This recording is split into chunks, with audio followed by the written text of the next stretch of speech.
with the holy The ashes applied on our face reflects renewal and God's forgiveness in our lives. And today, as we start the 40 days of fasting, I'm asking God to give us His graces and love, even to see us through the 40 days, the journey of faith. As we begin today, I wish all the Christian faithfuls being presented before God, so that God can forgive them, God can pardon them. It is a sign of humbleness. It is a sign of surrendering their hearts and going before God to make a good relationship between God and themselves, to make a relationship between their people as Israel and also as their neighbors. Therefore, today, Prophet John opens his remark with very important issues which come here all of us.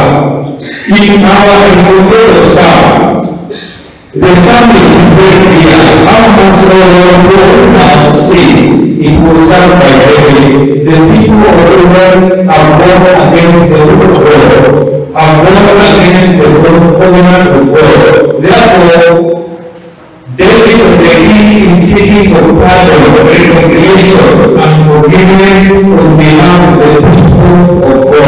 Therefore, in this particular case of prayer, also we seek for that forgiveness and pardon from God, so that He can forgive all of us as we get together these 40 days. And finally, in the Gospel today, St. Matthew today gives a brief introduction, more so to his follower or his apostle.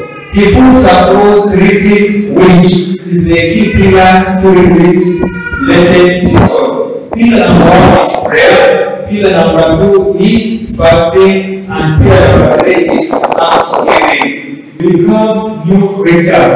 We commend God into our hands so that we make our relationship to be enough with God. We make our relationship enough with Jesus Christ and also with our brothers and sisters and our neighbors. So that at the end of it, may the Lenten period be beneficial to each and every one of us. So that as we reconnect to the Christ, we will be happy that indeed we are now rejoicing, thanking God for benefiting from the Lenten season. In the name of the Father, and of the Son, and of the Holy Spirit.